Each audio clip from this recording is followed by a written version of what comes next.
ഈ കെട്ടി ഒരുങ്ങി നിൽക്കുന്നത് ഞാനൊന്ന് എന്റെ മൂക്കുത്തി മാറ്റാൻ പോവുകയാണെ. ആക്ച്വലി ഇതെന്റെ മൂക്കുത്തി അല്ല, ഇരവാണേ. I mean ഉമ്മച്ചിയുടേതാണ്. എന്റെ ഇത് കല്ലിളകി പോയപ്പോ വാങ്ങിയിട്ടതാണേ. കൂടെ അനിയന്റെ വൈഫിനെയും കൊണ്ടുപോയേ. ഒറ്റയ്ക്ക് പോവാൻ ഒരു മടി, ഇക്കാക്കാണെ സമയവും ഇല്ല. നമ്മുടെ പോത്തി സ്വർണ്ണമഹാളിലാണെ പോയത്. സത്യം പറയാലോ, ഫ്രണ്ടിൽ ആ സ്വർണ്ണ കുടം കാണുമ്പോ എന്തോ ഒരു മനസുഖം. അങ്ങനെ അകത്ത് കയറി നേരെ ഡയമണ്ട് സെക്ഷനിലോട്ടാട്ടോ പോയത്. എക്സിക്യൂട്ടീവ് മൂക്കുത്തി എടുത്ത് നിരത്തി. എനിക്കാണെങ്കിൽ ജെ മോഡൽ തന്നെ വേണം. പക്ഷെ അവിടെ ഉള്ളത് ഇട്ട് നോക്കിയപ്പോ എന്തോ മൂക്കിലൊരു വൃത്തികേട് പോലെ. ചിലപ്പോ മൂക്കിന്റെ ആയിരിക്കാം, മാനുഫാക്ചറിംഗ് ഡിഫക്റ്റേ. ഒന്നും ചെയ്യാൻ പറ്റില്ലല്ലോ. അതുപോലെ നമുക്കെല്ലാം ഇട്ടു നോക്കാനും പറ്റില്ല.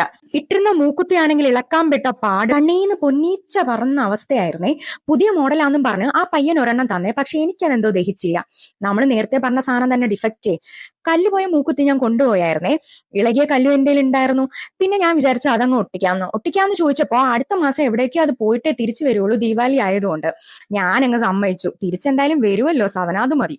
അതാവുമ്പോ പൈസ ലാഭം, സ്വർണ്ണവില കുതിക്കുവല്ലേ. അവിടുത്തെ ആംബിയൻസ് പൊളിയാണേ. ഞാൻ ആദ്യം ഒരിക്കൽ വന്നപ്പോൾ ഭയങ്കര അത്ഭുതത്തോടെ നോക്കിയിട്ടുണ്ട് കേട്ടോ. എന്തോ അതിനകത്ത് നല്ല രസമാണ്. അങ്ങനെ ഞാൻ തീരുമാനം മാറ്റിയിട്ട് താഴെ പോയേ. എക്സിക്യൂട്ടീവിനെ ബുദ്ധിമുട്ടിച്ചെന്നുള്ളത് മാത്രമേ ഉള്ളൂ കേട്ടോ എനിക്കൊരു വിഷമം. അങ്ങനെ ഡാമേജ് മൂക്കുത്തി അവർ വാങ്ങിയതായിട്ട് ഒരു പേപ്പർ തന്നെ, തെളിവ് നോക്കുമ്പോ ഒരു ഷോ മാല സെന്ററിൽ വെച്ചേക്കാണേ. അത് ഇടാനുള്ള കഴുത്ത് ഏതാണെന്ന് ഞാനൊന്ന് ചിന്തിച്ചേ. വര വേണം, തലവരയെ. പിന്നെ കുറച്ചുനേരം അവിടെ ഇരുന്ന് വായി നോക്കിയേ. വേറൊന്നുമല്ല, മാലയും വളയൊക്കെ. പിന്നെ കണ്ണ് മഞ്ഞളിക്ക് മുന്നേ നേരെ വീട്ടിൽ പോയിട്ട്. അപ്പൊ ഇത്രയേ ഉള്ളൂ. ബായ്.